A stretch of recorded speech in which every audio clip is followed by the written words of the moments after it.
4 मार्च 2026 हिंद महासागर के गहरे पानी में कुछ ऐसा हुआ जिसने पूरी दुनिया को चौंका दिया। ईरान की नौसेना का एक आधुनिक युद्धपोत अचानक समुद्र में डूब गया और आरोप सीधे अमेरिका पर लग रहा है। क्या इंडियन ओशन में एक नया युद्ध शुरू हो चुका है? 4 मार्च 2026 हिंद महासागर के गहरे पानी में कुछ ऐसा हुआ जिसने पूरी दुनिया को चौंका दिया। श्रीलंका के गालेपट से करीब 40 मील दूर एक ईरानी युद्धपोत अचानक समुद्र में समा गया। हमले का आरोप सीधे अमेरिका पर लगा है। रिपोर्ट्स के मुताबिक एक अमेरिकी परमाणु पनडुब्बी ने टॉर्पीडो दागकर ईरान के युद्धपोत को डुबो दिया।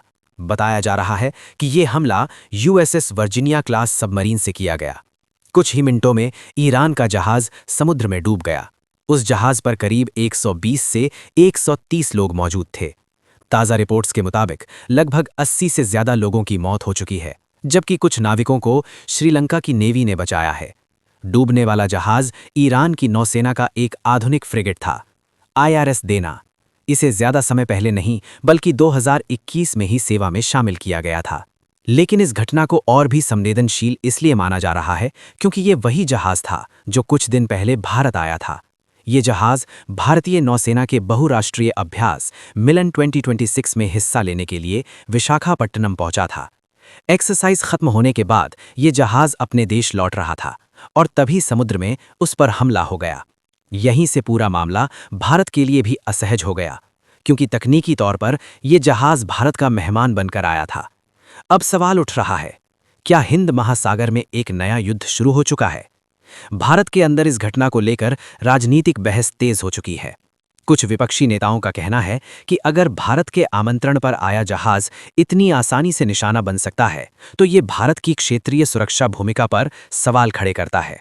विपक्ष का तर्क है कि अगर अमेरिका इस इलाके में ऐसी कार्रवाई कर सकता है, तो भविष्य में चीन जैसे देश भी ऐसा कर सकते हैं। लेकिन सरकार का तर्क बिल्कुल अलग है।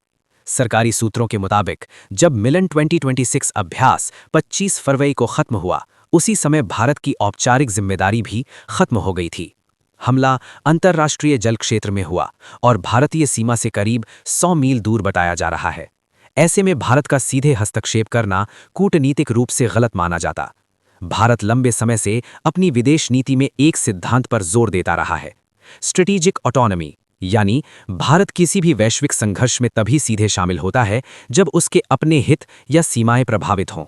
और फिलहाल भारत ने इसी नीति को बरकरार रखा है। विशेषज्ञों का कहना है कि भारत के सामने स्थिति बेहद जटिल है। एक तरफ अमेरिका है, जो भारत का सबसे बड़ा रणनीतिक और व्यापारिक साझेदार है, और दूसरी तरफ ईरान है, जो ऊर्जा सुरक्षा और क्षेत्रीय कनेक्टिविटी के लिहाज से बेहद महत्वपूर्ण देश है। ऐसे में भारत खुलकर किसी एक पक्ष में खड़ा हो जाए, ये उसके दीर्घकालिक हितों के खिलाफ भी जा सकता है। इसीलिए फिलहाल भारत ने एक शांत और संतुलित रुख अपनाया है। लेकिन दूसरी तरफ ईरान की प्रतिक्रिया काफी तीखी रही है। ईरान के विदेश मंत्री ने इस हमले को अंतर्राष्ट्रीय कानून का उल्लंघन बताया है। उनका कहना है कि ये हमला अंतर्राष्ट्रीय जल क्षेत्र में बिना किसी चेतावनी के किया गया। उन्होंने अमेरिका को चेतावनी देते हुए कहा है कि इस घटना के परिणाम गंभीर हो सकते हैं। इस बयान से ये संकेत मिल रहा है कि ईरान जवाबी कार्रवाई की तैयारी कर सकता है, और यही वो बात है जो दुनिया भर के रणनीतिक विशेषज्ञों को चिंतित कर रही है। क्योंकि अगर ये टकराव बढ़ता है तो इसका असर सिर्फ मिडिल ईस्ट तक सीमित नहीं रहेगा। हिंद महासागर, तेल व्यापार मार्ग और वैश्विक समुद्री सुरक्षा सब प्रभावित हो सकते हैं। कुछ विश्लेषकों का ये भी मानना है कि इस हमले के जरिए अमेरिका ने दुनिया को एक संदेश देने की कोशिश की है।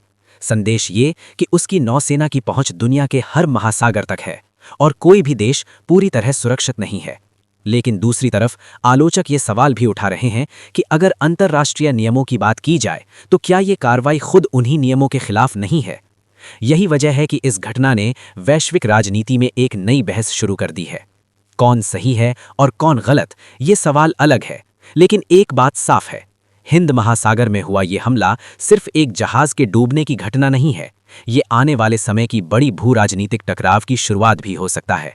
और भारत के लिए ये एक स्पष्ट चेतावनी भी है, क्योंकि अगर महासागरों में तनाव बढ़ता है तो उसका असर सीधे भारत की सुरक्षा और व्यापारिक रास्तों पर पड़ सकता है। अब सबसे बड़ा सवाल यही है, क्या ये घटना एक बड़े युद्ध की शुरुआत है? क्या ईरान इसका जवाब देगा और अगर ये टकराव बढ़ा तो क्या भारत को भी किसी न किसी रूप में इसमें शामिल होना पड़ेगा? दुनिया की नज़र अब हिंद महासागर पर टिक गई है, क्योंकि यहां से शुरू हुआ एक छोटा सा संघर्ष कभी भी एक बड़े वैश्विक संकट में बदल सकता है।